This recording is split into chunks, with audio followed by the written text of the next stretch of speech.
So I'm sure you know the name Joe Simon and the name Jack Kirby. Well, in this episode of the comics my mom let me keep, I'm going to tell you about some comic book superheroes that they worked on and created that you may not know about. Stay tuned for the video. Anachronic.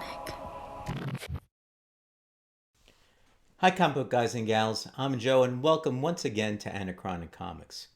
Now, again, for new viewers, the comics my mom let me keep refers to the fact that when we moved in 1969 from our apartment in New York City, my mom told me I had to get rid of half of my comics, which I did, but I kept the other half. And what we're doing during this series in each episode is I'm pulling out some of those comics, revisiting them, which is kind of fun to do, and then sharing them with you.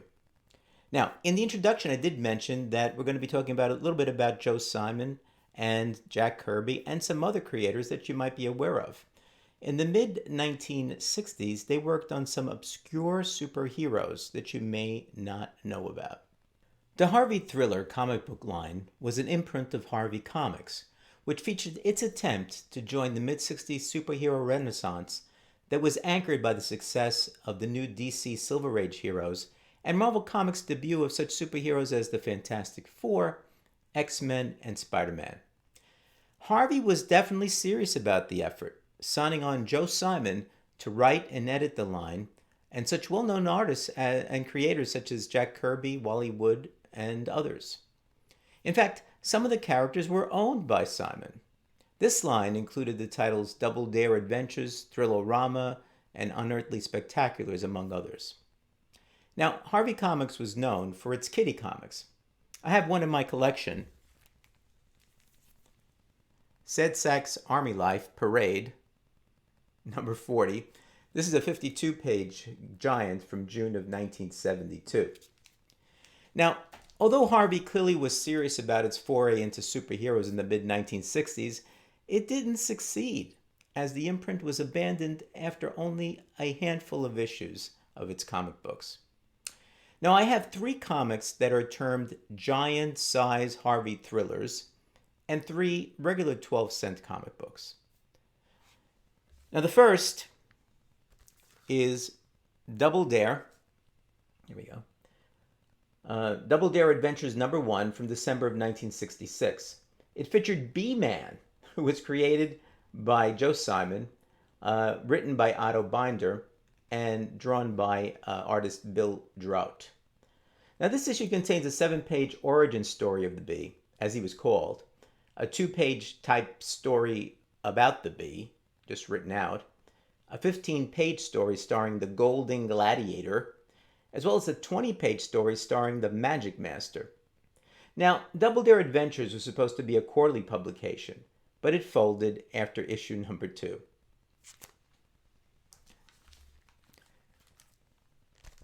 Next up is, there we go, Unearthly Spectaculars number 2 from December of 1966, starring Jack Quickfrost, or Jack Q. Frost. It also starred the Piranha, who was called Half Man, Half Fish, the 3 Rocketeers, and on that one, although it's not credited, the art looks quite a bit like that of JLA artist Mike Sadowski. It also included Miracle Inc., which looks a little bit like a Doom Patrol, and a character called Earthman. Also, for you Conan fans, this issue introduces Clawfang the Barbarian.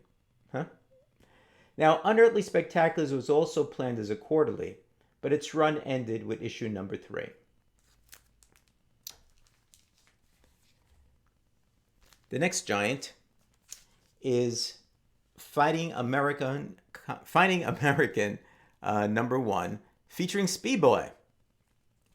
Now, this number 1 is from October of 1966, and this is a Joe Simon and Jack Kirby creation from the 1950s. Now, although it was planned as a quarterly publication, it was essentially a one-shot. It included some reprints and some news stories about the Fighting American. And interestingly, the reprints were from 1950s were changed a little bit because the Comics Code had come into effect, so they had to lessen the violence. Now, the 12-cent comic books that Harvey Thriller had were dropped the giant size description. I have 3 Harvey Thriller comic books that my mom let me keep. The first of the 3 is Top Secret Adventures. There you go. Top Secret Adventures from September 1966, starring Spy-Man. Now, unlike the prior 3, this was a regular-sized 12-cent comic book. Now, significantly, at least based on my research, this is reported to be the first known comic book work of Jim Steranko. He created the character, he plotted out the story, but he only drew the first splash page that sets the powers of the hero's robot hand. Steranko did not draw the interior story.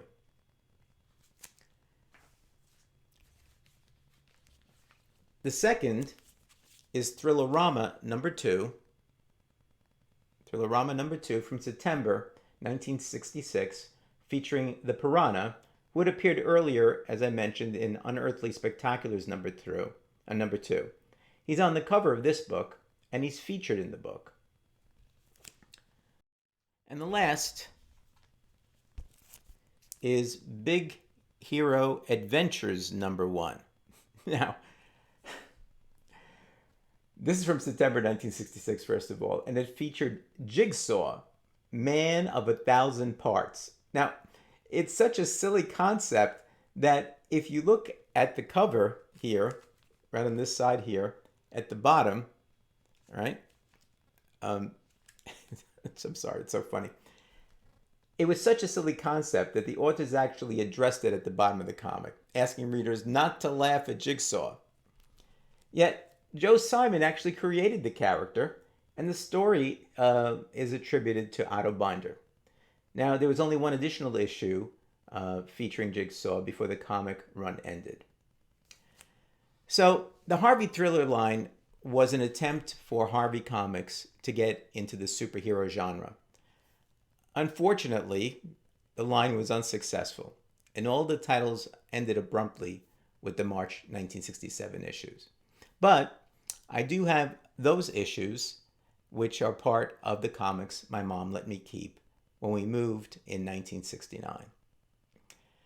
So thanks for watching. If you enjoyed the video, please give it a thumbs up, share the video with your friends, subscribe if you haven't. Be well, and I'll see you soon.